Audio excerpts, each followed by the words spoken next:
주님은 당신의 손을 잡고 계십니다. 주님은 나의 손을 잡고 계십니다. 주님은 우리 모두의 손을 잡고 계십니다. 우리 모두 할 때는 옆 사람 손을 잡아야지 손이 이렇게. 다시 한번. 주님은 우리 모두의 손을 잡고 계십니다. 예, 감사합니다. 오늘 나눌 말씀과 찬양대 찬양의 가사가 많은 부분 서로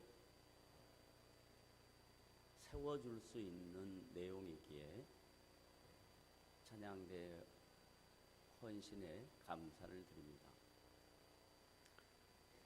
마가복음 4장 마지막 부분은 예수님과 제자들 사이에 서로 관점의 차이를 마가복음의 저자가 기록하고 있습니다. 예수님은 지속적으로 자기가 하나님의 아들이신 것을 증거하고 있고, 제자들은 여전히 예수 그리스도가 하나님의 아들로 이 땅에 오신 구속 사역에 대하여 인지하지 못하고 있는 것입니다. 신앙생활이란 교회를 열심히 다닌다 라고 신앙생활을 잘한다, 신앙의 내용을 정확하게 인식하고 있다 라고 할 수 없습니다. 왜냐하면 지금 예수님이 제자들과 함께 기거하는 시간은 약 1년 정도 되는 짧은 시간이었지만 계속해서 같이 있었습니다. 그리고 반복적으로 얘기를 했습니다. 반복적인 얘기와 시간의 공유는 그들의 가치관을 충분히 바꿀 수 있는 내용이었습니다. 그럼에도 불구하고 그들의 가치관은, 그들의 선입견은, 그들의 고정관념은 바뀌어지지 않았다는 사실입니다. 그러니까 교회에 아무리 오래 다닌 경력과 연력이 있어도 그것이 신앙의 내용으로 이어지지는 않는다라는 것이 오늘 말씀의 핵심입니다. 지금 상황은 어떤 상황이냐면 예수님이 많은 무리들을 모아놓고 하나님의 나라의 비유를 설명하셨습니다. 하나님의 나라의 비유를 설명할 때 그 선포되는 말씀의 가치는 그 시대 어느 누구도 하나님 나라의 비유를 이렇게 분명하고 정확하게 설명할 수 없었습니다. 그들이 그 말씀을 들을 때는 가히 폭발적인 반응이 있었습니다. 그러면 대부분 많은 무리가 자기를 따르면 예수님이 하나님의 아들로 오신 공적인 구원 역사를 이루시는 구원 계획이 아니었다면 자기를 따르는 많은 무리들을 통해서 자기가 마치 세상의 왕처럼 군림할 수도 있었습니다. 근데 예수님의 행동은 정반대의 행동입니다. 무리가 모이면 도망갑니다. 무리가 모이면 피합니다. 그것은 자신이 이 땅에 오신 목적이 사람들 앞에 칭찬과 박수와 사람들 앞에, 군중들 앞에 영광을 받으려 오신 것이 아니다라는 증거입니다. 기독교는 이 세상 많은 사람들이 교회를 향하여 박수치지 않습니다. 신앙은 주변에 있는 많은 사람들이 예수 믿는 사람 보고 훌륭하다고 평가하지 않습니다. 우리는 거기서 기독교에 대한 이해와 자신의 신앙의 개념 정리가 흔들리는 경우가 있습니다. 사람들이 교회를 칭찬하고 박수해야 되는 것이 마땅하다, 이렇게 생각하는 게 상식입니다. 왜? 우리가 너희들보다 윤리적으로나 도덕적으로 더 나은 것 아니냐? 아니요, 그렇지 않습니다. 예수 믿지 않은 사람이 예수 믿는 사람보다 훨씬 더 상식적이고 도덕적일 수 있는 개연성이 충분합니다. 예수 믿는다는 것 때문에 세상에서 박수와 칭찬받는 것 아닙니다. 교회 나간다고 해서 세상 사람들이 우리를 우러보거나 우리를 대단한 사람으로 인정해 주는 것은 더더욱 아닙니다.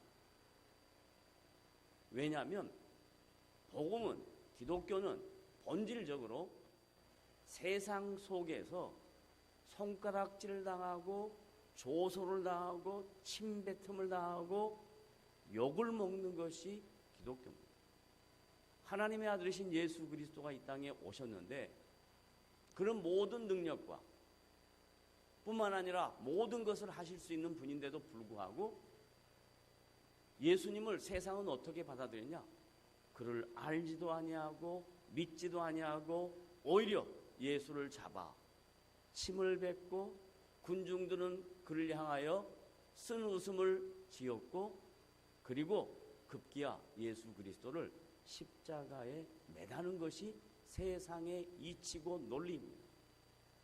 그러나 교회는, 기독교는 이 세상에서 항상 손가락질 당하는 것이 맞다. 이걸 인지해야 합니다. 예수님은 어떻게 하느냐? 많은 군중들이 모일 때, 많은 사람들이 그를 높이려고 할 때 항상 피하시고 조용한 시간을 갖습니다. 그 이유는 이 땅에 오신 목적이 십자가의 사건이기 때문에 그렇다라고 말씀을 드렸고, 그 과정 중에 오늘 본문이 기록되어 있는데 무리들에게 야, 좀 더 조용한 곳으로 가자. 그래서 배에 타시고 따르는 무리들을 소수를 데리고 이제 갈릴리 바다를 지나십니다. 갈릴리 바다는 보편적으로 계절마다 차이가 나지만 정해진 시간에 바람이 불어오는 곳입니다. 예수님이 그건 모를 리 없습니다. 예수님을 따르는 무리들도 그걸 모를 리가 없습니다.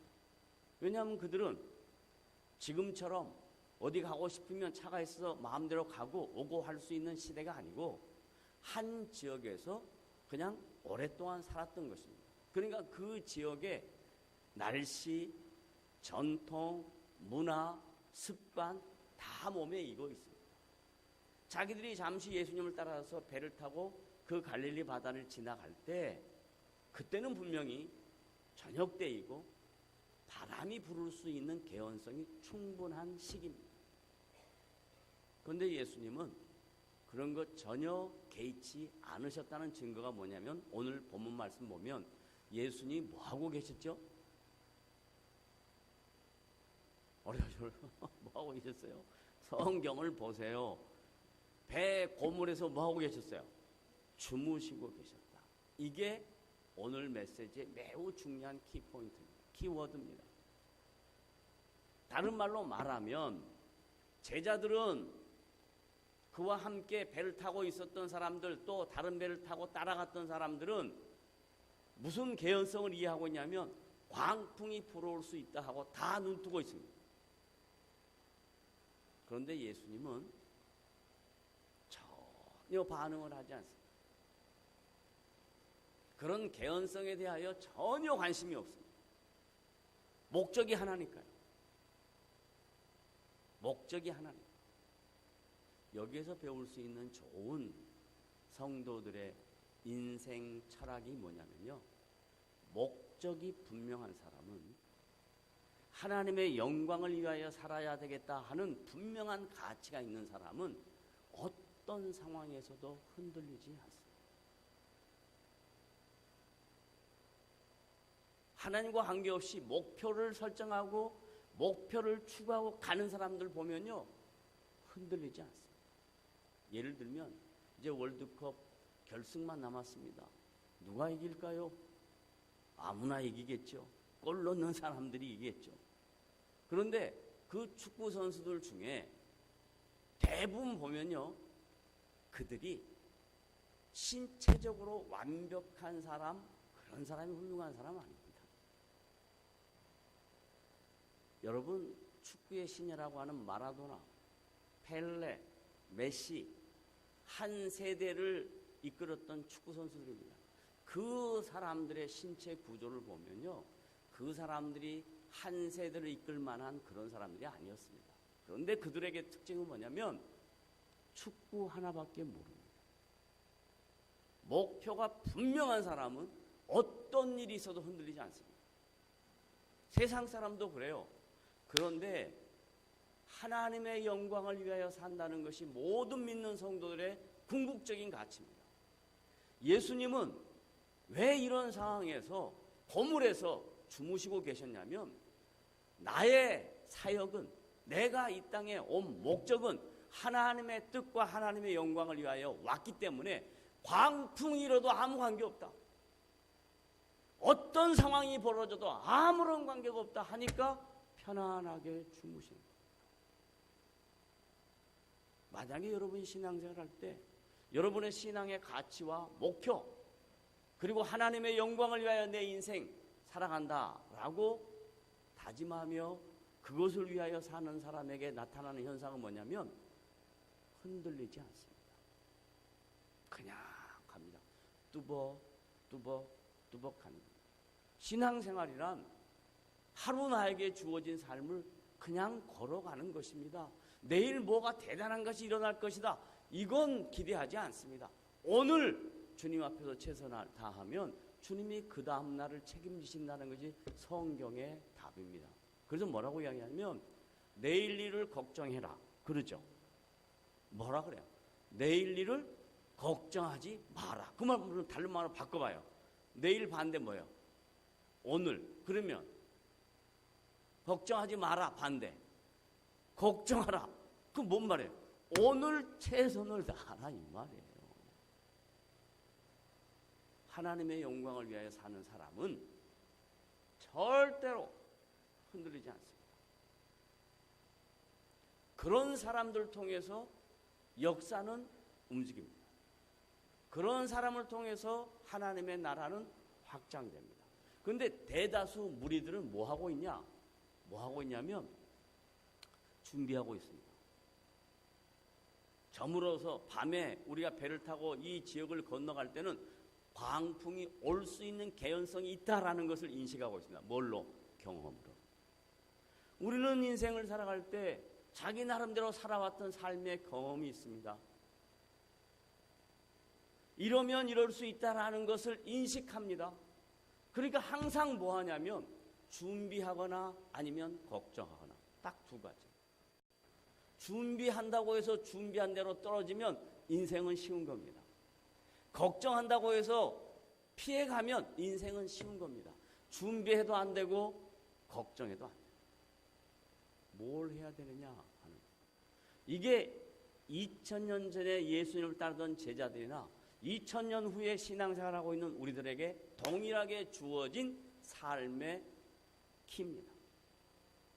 어떻게 할 거냐? 상황은 2000년 전에 이런 일이 있었습니다. 광풍이 일어났습니다. 여기서 말하는 광풍이란 그냥 부는 바람이 아니고요. 바다에 나가보면 바다는 시간에 따라서 변합니다. 아침에 고기 잡으러 딱 나갈 때 굉장히 좋았어요. 오늘 이거 대박이다. 그냥 나가보니까 갑자기 달라집니다. 아침에 나갈 때 비가 많이 와서 이거 오늘 쪽박이다. 그런데 나갔는데 대박치고 나옵니다. 아무도 모릅니다, 바다는. 그런데 경험상 뭘로 하냐? 선장들은 대부분 알아요. 왜? 그 일을 반복해서 했으니까. 예수님을 따르는 무리들은요, 그 지역을 배로 자주 왔다 갔다 했으니까 광풍이 올 수 있다는 것 이해하고 있습니다. 그러니까 잠도 못 자고 어떻게 해야 되나 하고 있어요. 예수님은 주무시고 계시고 전혀 다른 반응을 보이시죠? 그래서 이제 광풍이 오니까 배에 물이 다 들어왔습니다. 그러면 대부분 배는 가라앉게 돼 있습니다. 그러면 어떻게 하냐면 예수님이 딱 나오셔가지고 일어나서 제일 먼저 야 빨리 물 퍼라 그런다든지, 아니면 바다로 뛰어들어라 그런다든지, 그렇게 해결책을 주셨을 거예요. 그 해결책 주지 않았어요. 어떻게 하셨냐면 이렇게 하셨어요.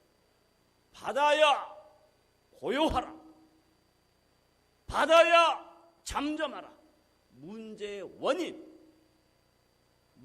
원인을 해결하십니다. 그 문제의 원인은 온 우주 만물을 다스리는 살아계신 하나님의 아들이 자연을 지배한다. 자연을 지배하시면 여러분이 살아가고 있는 삶의 정황 속에 나타난 문제는 누가 갖고 계신다? 하나님이. 하나님이 잠잠하라, 고요하라 하면 여러분의 삶의 문제가 해결된다는 것을 믿으시기를 바랍니다. 그걸 어떤 방향으로 해결하려고 해도 해결이 되지 않습니다. 모든 삶의 문제 해결은 하나님 손안에 있습니다. 하나님 불쌍히 여겨주십시오. 하나님 도와주십시오. 하나님 나는 할 수가 없습니다. 하나님만이 이 문제의 답이십니다 라고 할 때 오늘 예수님이 바다야 잠잠하라 고요하라 라고 명령하셨던 것처럼 여러분의 인생 속에 모든 사람의 삶 속에 왜 문제가 없습니까? 왜 인생의 갈등이 없습니까? 왜 인생의 아픔이 없습니까? 그런 모든 인생의 아픔과 갈등과 문제를 해결하시는 유일한 분은 하나님이시라는 것을 오늘 마가복음 저자는 기록하고 있는 겁니다. 잠잠하라, 고요하라. 바다여 문제입니다. 원인입니다. 원인과 문제를 해결하신 유일하신 분, 살아계신 하나님의 아들이신 예수 그리스도의 사역을 성경에 기록하고 있습니다. 그리고 난 다음에 예수님이 제자들에게 권면을 하는데요. 그 권면의 내용이 뭐냐면 야 어찌하여 믿음이 없느냐 그래요. 왜 거기에다가 믿음을 수반했을까요? 믿음을 등장시켰을까요? 왜 거기에 믿음을 등장시켰을까요? 여기서 믿음이란 우리가 어떤 일이 되기를 간절히 소원한다. 어떤 일이 되어지기를 기대한다. 기대와 소망은 성경에서 여기서 말하는 믿음의 내용이 아닙니다. 대부분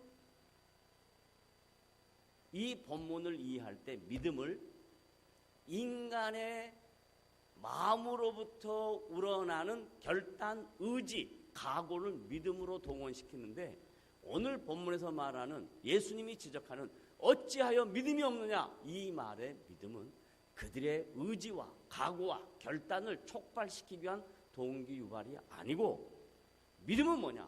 내가 누구냐? 나는 방금 봤지? 바다야. 자연입니다. 고요하라. 잠잠하라. 명령하는 겁니다. 나는 자연을 다스리는 살아계신 하나님이다 이 말이에요. 여기서 말하는 믿음이 바로 그거예요. 그렇다면 여러분들도 동일하게 인생을 살아갈 때 다양한 문제들을 만나게 되면 하나님이 문제를 해결해 주세요. 이 문제가 풀려져야 됩니다. 이렇게 가지 마시고 하나님, 나는 하나님이 모든 인생살이의 문제의 해결자라고 믿습니다. 그때까지 기다리겠습니다. 그때까지 최선을 다하겠습니다. 그때까지 저에게 주어진 일에 열심을 내겠습니다 하는 반응, 그것을 촉발시키기 위하여 이 말씀을 써놓습니다. 어찌하여 믿음이 없느냐 라고 말합니다. 그러면 이 말씀은 여러분 각자에게 적용해 봐요. 여러분 각자에게 나에게 있어서 하나님은 어떤 분이신가? 여러분 생각하셔야 됩니다. 나에게 있어서 하나님은 어떤 분이신가? 그 하나님은 내 인생의 문제에 답을 갖고 계신 분인가? 아니면 내가 어려울 때마다 도와주세요 하면 잠깐 왔다가 돕고 가시는 그분인가? 나의 필요만 내가 원할 때만, 내가 찾을 때만 잠깐 오셨다가 가시는 분인가? 아니면 여러분의 인생 속에 주인이 되시고 여러분의 인생 속에 늘 함께 하시고 여러분의 인생 속에 늘 개입하셔서 여러분의 삶을 성실하게 여기까지 인도하시는 살아계신 하나님이신가? 라는 것을 여러분 스스로가 스스로에게 질문하고 답을 내야 합니다. 그럴 때 여기 오늘 본문의 말씀이 나의 믿음이 됩니다. 묻겠습니다. 여러분은 하나님이 살아계셔서 지금도 여러분의 삶 속에 역사하시는 분이라는 걸 믿으십니까? 마음대로 하세요. 아멘 안 해도 좋고 마음대로 하세요. 그 다음에 두 번째, 모든 인생에 문제가 있을 때 그 인생의 문제의 해결책은, 그 문제가 회복될 수 있는 유일한 방법은 하나님의 개입이신 것을 믿으십니까? 아멘. 이런 게 정리가 안 되면요, 맨날 흔들려요. 뭐에 따라 흔들리냐? 상황과 감정과 환경에 따라서 흔들려요. 우리의 신앙의 대부분은 감정적 발동으로부터 많이 유출되기 때문에 우리의 신앙의 흔들림은 대부분 상황과 환경의 변화에 따라서 흔들리기 때문에 맨날 흔들려요. 맨날. 그래서 고린도전서 15장 부활장은 기독교 신앙의 가장 중요한 핵심장이에요. 기독교는 십자가의 죽음과 그리고 부활이 기독교의 가장 중요한 사상이다. 그래서 사도 바울이 고린도 교회 성도들에게 십자가와 부활을 강조하고 난 후에 부활을 믿는 성도들에게 권면하는 게 있어요. 고린도전서 15장 다 같이 찾아봅니다.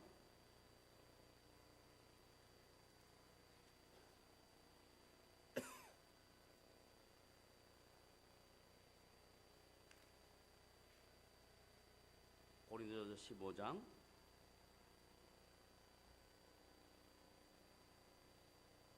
55절부터 봅시다. 찾으셨으면 다 같이 한 음성으로 합독합니다. 시작. 사망아 너의 승리가 어디 있느냐. 잘 봐보세요. 사망아. 그러면 제가 다시 묻습니다. 사망은 뭐죠? 사망이 뭐예요? 죽음이라 그래요. 죽음. 그래, 죽음은 뭐예요? 목사님, 제가 언제 죽을까요? 이게 죽음이에요? 죽음은 뭐예요? 사망은 뭐예요? 성경에 이렇게 되죠. 죄의 삭슨, 죄의 결과는 사망이에요. 다 같이 따라합니다. 죄의 삭슨, 삭이 뭐예요? 값은, 대가는, 죄의 결과는 뭐다고요? 사망. 그러니까 모든 인간은 다 죽게 돼 있어요. 그래서 고린도 교회 성도들에게 어떤 문제가 생겼냐면, 주변에서 사람들이 자연사 하는 사람이 있고 전쟁을 통해서 죽는 사람이 있고 아파서 죽는 사람이 있고 이렇단 말이죠. 그러니까 이 죽음에 대하여 수도 없이 많은 헬라 철학자들이 죽음에 대하여 얘기해요. 그러면 성경에서는 죽음을 뭐라고 하느냐? 인생 살았으니까 살 만큼 살고 죽는 걸 죽음이라고 하냐? 아파서 죽은 것을 죽음이라고 하냐? 사고가 나서 전쟁이 나서 죽는 것을 죽음이라고 하냐? 아니다. 죽음은 모든 인간이 피할 수 없는 죄의 결과다라고 해요. 그래서 이 죄의 결과의 문제, 죄의 문제를 뭐라고 여기냐? 사망아, 너의 쏘는 것이 어디 있느냐? 격동시키고 헬라 철학자들이 사망이 뭐라고 자기들 나름대로 얘기하고 하는 모든 것들, 그게 무슨 의미가 있느냐? 사망아, 내가 쏘는 것이 어디 있느냐? 너희들이 수도 없이 하는 말들의 의미가 무엇이냐? 사망아, 너의 쏘는 것이 어디 있느냐? 그 다음 다 같이 56절 시작. 사망이 쏘는 것은 죄요, 죄의 권능은 율법이라. 기가 막힌 표현인데, 죄의 권능, 다른 말로 말하면 죄로 말미암아 타락한 인간은 이 율법이라고 하는 하나님이 주신 율법이 아니에요. 하나님이 주신 모세 율법 플러스 유대인들이 만들어낸 율법이 수도 없이 많아요. 그래가지고 그 율법 갖고 뭐 하냐면, 율법의 기능은 복음이 오기까지 복음을 설명하는 것인데, 이 율법이 어떻게 바뀌었냐? 남을 비판하고 정죄하는 것으로 바뀐 거예요. 그래서 어떻게 가냐? 너가 그러니까 죽었다 이 말이에요. 너가 그러니까 아팠다 이 말이에요. 너가 그러니까 문제가 생겼다 이 말이에요. 이게 죄의 권능입니다. 이 죄의 권능은 율법이라 이거예요. 남을 비판하고 정죄하고 자기가 알고 있는 기준으로 상대방을 평가하는 거, 이게 어디서부터 왔냐? 죄로부터 왔다. 인간의 죄성으로부터 왔다. 인간은 하나님의 은혜가 임하면 자기의 허물이 보입니다. 율법이 살아있으면 남의 허물이 보이는 겁니다. 그걸 예수님이 뭐라고 말씀하셨냐? 야, 들보하고 뭐가 있어요? 네? 들보하고 뭐가 있어요? 티가 있어요. 뭐가 봐야 돼요? 둘 다 봐야 되죠. 그런데 안 보이는 거예요. 남의 것만 보이는 거예요. 이게 뭐냐? 인간이 타락한 죄의 본성으로 나는 괜찮다, 나는 문제없다 해요. 그리고 항상 문제는 너한테 있다. 그것이 죄의 권능은 율법이라. 그건 맨날 남 지적하는 거예요. 맨날 눈만 뜨면. 은혜에 쌓이는 사람은 상대방의 죄와 허물이 보여도 그걸 다 덮는 겁니다. 그 책임을 자기가 다 갖고 가는 겁니다. 만약에 예수님이 하나님의 아들로 오셔서 율법처럼 행하셨다면 모든 인간들에게 지적하고 다녔을 거예요. 그냥 지적이 아니죠. 지적질하고 다녔을 거예요. 안 하셨습니다. 어떻게 하셨냐? 아버지요, 저들이 하는 죄를 저들이 모릅니다. 저들이 하는 일을 모릅니다. 왜요? 덮으시. 왜요? 은혜로 하시는 거예요. 그 고린도 교회 성도들이 맨날 하는 일은요, 죄의 권능으로 율법적인 것 같고 항상 나누는 거예요. 그러니까 57절 시작. 우리 주 예수 그리스도로 말미암아 우리에게 승리를 주시는 하나님께 감사. 여러분에게 주어지는 죄를 이기는 승리는 누구로 말미암아? 예수 그리스도로 말미암아. 내가 믿었다가 아니라, 내가 교회 나왔다가 아니라 예수 그리스도께서 우리에게 죄 문제를 해결해 주시고, 예수 그리스도께서 우리에게 하나님의 자녀가 되는 특권을 주시고, 예수 그리스도께서 하나님 보좌 우편 앉아 계셔서 우리에게 도와주시는 은혜가 있어서 예수 그리스도로 말미암아 승리를 받았다. 그분께 감사한다. 그러니까 믿는 성도가 할 일은 감사밖에 없다는 거예요. 따라합시다. 내가 할 수 있는 일은 원망이다.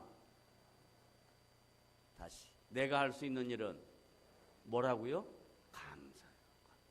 그러면 그 감사를 어떻게 해야 되냐? 58절 결론이에요. 시작. 그러므로 결론입니다. 그러므로 시작. 내 사랑하는 형제들아, 견실하며 흔들리지 말며 항상 주의 일에 더욱 힘쓰는 자들이 되라. 자, 견실하다, 흔들리지 말라. 이 말은 지금 예수님의 제자들은 광풍을 보고 뭐 한 거예요? 흔들린 거죠. 예수님의 제자들은 자기들 앞에 벌어지는 상황을 보고 두려워했던 거죠. 이것이 고린도 교회 성도들로 환원시켜서 얘기하면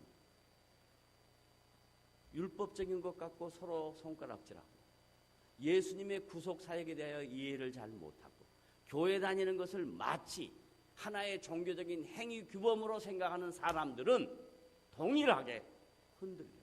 상황에 따라서. 경고하지 않아요. 그런데 예수 그리스도의 십자가의 부활의 은총으로 이 놀라운 구원의 감격에 들어간 사람들은 견실하며 흔들리지 않는다. 그리고 더욱 주의 일에 힘쓰는 자가, 다른 말로 말하면 내일은 주의 일을 힘쓰기 위해서 준비된 오늘 하루의 힘으로 내일을 산다. 내일을 향해 살아. 또 뭔 말인가 알 수가 있나? 이 멋있는 영화예요. 내일을 향해 살아. 내일은 없어요. 내일은 없어요. 오늘 잘 준비하면 내일이 우리 앞에 준비되어 있는 것입니다. 그 다음 마지막 결론. 이는 왜 그래야 되는가? 이유입니다. 그 이유는 시작. 너희 수고가 주 안에서 헛되지 않는, 여기 in vain이라는 뜻인데요. 여기 헛되지 않는다라는 말이 뭔 말인지 아세요? 우리 인생은 수고한 것에 대한 보상을 기대하는 것이 인생이에요. 그래서 부모가 자식을 잘 키우면 잘 키운 자식에 대하여 알게 모르게 보상 심리가 다 있는 거예요. 그래 이 보상 심리가 안 채워지면 마음이 상하는 거예요. 마음이 상해. 이건 누구나 다 똑같아요. 그래서 제가 거꾸로 생각해 봤어요. 내가 부모로서 자식에게 보상 심리를 가지고 채워지지 않는 마음이 있다면 내 부모는 얼마나 더 그랬겠나. 뭔 말인가 이해가 안 된다. 자식은 다 불효자식이야. 부모는 다 훌륭한 부모야. 이걸 깨닫는데 60년이 넘어 걸렸어. 그러니까 부모는 기대하지 말고 자식은 부모에게 잘해야 되겠다 하는 마음을 가져야 돼. 이거 깨닫는데 60년 걸리더라고. 잘 생각하세요. 다시 하면 이는 주 안에서 너희의 수고가 헛되지 않는 줄 압니다. 여러분, 여러분의 신앙의 수고가 헛되지 않으려면 흔들리지 않아야 합니다. 경고하셔야 됩니다. 어떤 상황이나 환경 속에서도 환경에 휩쓸리지 말고 주님 한 분 바라보고 그 주님이 제자들을 향하여 어찌하여 무서워하느냐라고 책망하실 때 그 책망이 여러분에게 책망으로 가지 않기를 바랍니다. 사랑하는 아들아 사랑하는 딸아 너희 수고가 헛되지 않았다. 내가 너희에게 갚으리라 하는 그 주님의 음성을 듣는 복된 성도들 되시기를 주님의 이름으로 부탁을 드립니다. 기도합시다.